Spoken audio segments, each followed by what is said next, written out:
दोस्तों अक्सर कहते हैं कि इश्क अंधा होता है और इसी अंधे इश्क की वजह से ना जाने कितने ही आशिकों ने अपनी जान कुर्बान कर दी है। दोस्तों इसी प्रकार का यह इश्क होता है। उस इश्क में एक लड़की अपने आशिक से मिलने के लिए इतनी बुरी तरह से बेताब है और लगातार उससे मिलने के लिए बार बार फोन कर रही है, लेकिन वह आशिक भी उनसे मिलने की जुगत नहीं बिठा पा रहा होता है। फिर एक दिन जब वह लड़की अपने आशिक को गन्ने के खेत में मिलने के लिए बुलाती है तो वह आशिक बस भागा हुआ वहां पर चला जाता है। उस आशिक के वहां पर पहुंचने पर वो दोनों एक दूसरे से लिपट जाते हैं और वो इस प्रकार से लिपटे हैं कि जैसे वर्षों से एक दूसरे से मिले ही ना हो और एक दूसरे को देखा ना ही हो। और फिर दोनों अब एक दूसरे को अपनी बाहों में लिए उस गन्ने के खेत में घुस जाते हैं। गन्ने के खेत में घुसने पर वह लड़की उस लड़के से बहुत ज़्यादा मोहब्बत करने लगती है, यानी कि अब वह दौर शुरू हो जाता है जिसको रोमांस कहा जाता है। वह लड़का बड़ा ही बेसब्री से उस लड़की के साथ रोमांस करने में जुटा हुआ था। अचानक ही वहाँ पर तीन लड़के जो अन्य लड़के हैं वो आ धमकते हैं। उनके वहाँ आने पर अब वह लड़का बिल्कुल हक्का बक्का रह जाता है। अब पता नहीं उसको कि उसके साथ क्या होने वाला है।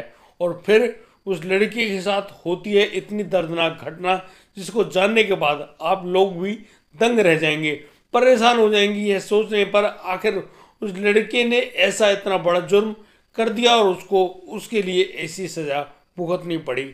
आखिर उस लड़के के साथ ऐसा क्या हुआ और वह लड़की कौन थी और वो तीन लोग जो कि वहाँ पर पहुँचे हैं वो लोग कौन थे, उनके बारे में जानकर आप लोग भी हैरान रह जाएंगे कि आखिर एक इश्क में ऐसा भी हो सकता है। इसलिए आगे बढ़ने से पहले काफ़ी ज़्यादा सोच विचार लें। और दोस्तों आइए जानते हैं पूरी घटना में क्या क्या हुआ है। दोस्तों नमस्कार, आदाब, सत श्री अकाल। मैं भीषम प्रकाश स्वागत करता हूं आपका हमारे यूट्यूब चैनल किस्से क्राइम के। और दोस्तों आगे बढ़ने से पहले आपसे मेरी प्यारी सी गुजारिश, हमारे इस यूट्यूब चैनल को सब्सक्राइब अवश्य कर लें, नोटिफिकेशन बेल को दबाना बिल्कुल ना भूलें। दोस्तों इस घटना में आगे बढ़ते हैं और पहुंचते हैं उत्तर प्रदेश के मुरादाबाद। मुरादाबाद का एक गांव होता है जिसका नाम होता है बिलानी। बिलानी गांव में वह लड़की जिसका नाम महनाज है वह आईआईटी यानी कि बीटेक कर रही होती है मैकेनिकल स्ट्रीम से। वह लड़की काफ़ी अच्छी सुंदर देखने में, पढ़ी लिखी और बस वह अपनी पढ़ाई पर ही गौर किया करती है अक्सर।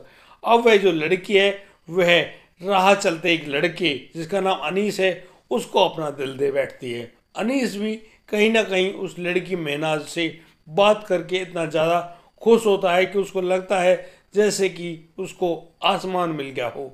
अब तो दोनों के प्यार के कसीदे पढ़े जाने लगे। दोनों एक दूसरे से छुप छुप कर मिलने जाने लगे। अक्सर कॉलेज के उस पार्क में दोनों घंटों घंटों बैठे रहते। कभी कभी वो लोग एक इलेक्ट्रिक रिक्शे को किराए पर करके दिन भर घूमते रहते शहर में। दोस्तों इसी प्रकार से दोनों के प्यार के कसीदे पढ़े जाने लगे, यानी कि दोनों एक दूसरे से मोहब्बत कर बैठे और मोहब्बत हुई बड़ी ही अच्छी और सुंदर।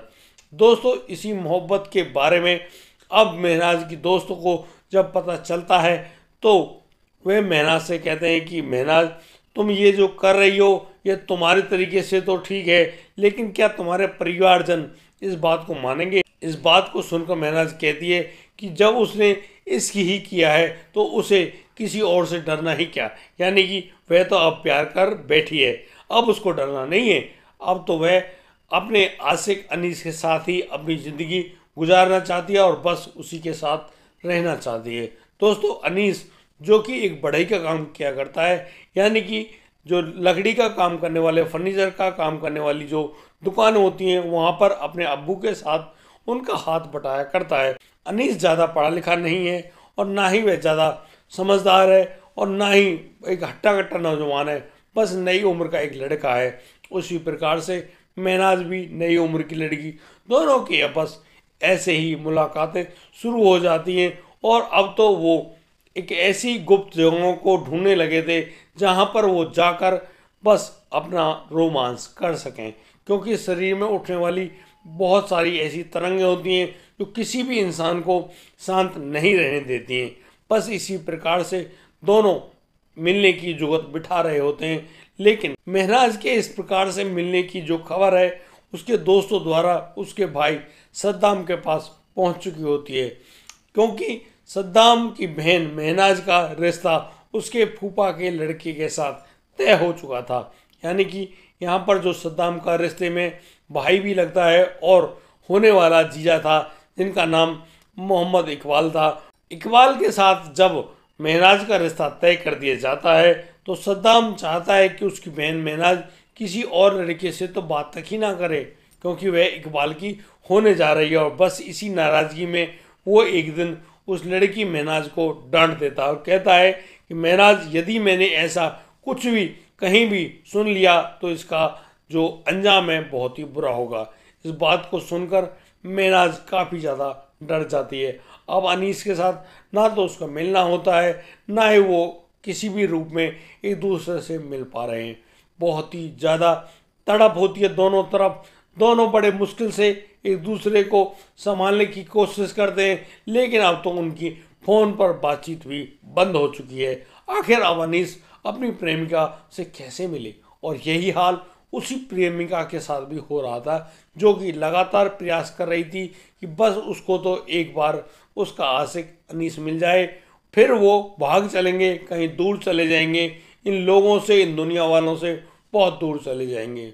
और बस यहाँ पर जो लगातार महनाज कोशिश कर रही होती है अपने आशिक अनीस से बात करने के लिए। महनाज का कॉलेज जाना भी छूट चुका था। एक दिन वह अपने घर से बहाना करके निकली कि उसको कॉलेज में कुछ फॉर्म वगैरह भरने हैं, उसी के लिए वो कॉलेज जाना चाहती है।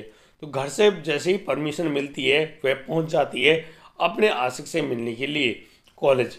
कॉलेज में जाते ही उसको आशिक नहीं मिल पाता है। अब वह वहाँ पर अपने दोस्तों से उनका फ़ोन मांगती है और फिर अपने प्रेमी अनीस के पास फ़ोन मिलाती है और अनीस से कहती है कि अनीस, यहाँ आओ, मुझे तुमसे मिलना है। भाई, तुमने तो मेरे बारे में कुछ सोचा ही नहीं, मैं ही तुमसे इश्क करती हूँ क्या। अनीस इस प्रकार की बातें सुनते हुए बड़ा ही बेताब होते हुए सीधा पहुँच जाता है उस कॉलेज में, और कॉलेज में जाकर कह रहा होता है कि नहीं महनाज, मैं सिर्फ तुम्हारा और सिर्फ तुम्हारा हूँ। तो यहाँ पर महनाज कहती है कि तुम मेरे नहीं हो, तुम्हें तो शायद कोई और लड़की मिल गई होगी, लेकिन मेरा तो जीना मुश्किल हो गया है। मैं कैसे जीऊँ, कहाँ जाऊँ, किसके पास रहूँ। आखिर मैं दिल तो तुम्हें दे बैठी हूँ, और कोई भी लड़की बिना दिल के कैसे जिंदा रहेगी।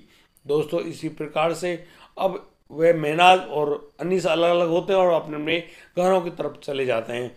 दोस्तों, एक दिन महनाज का फ़ोन आता है अनीस के पास, और महनाज अनीस से कहती है कि उसको उससे मिलना है, और अब ये मिलना कॉलेज में नहीं, खेतों पर होगा।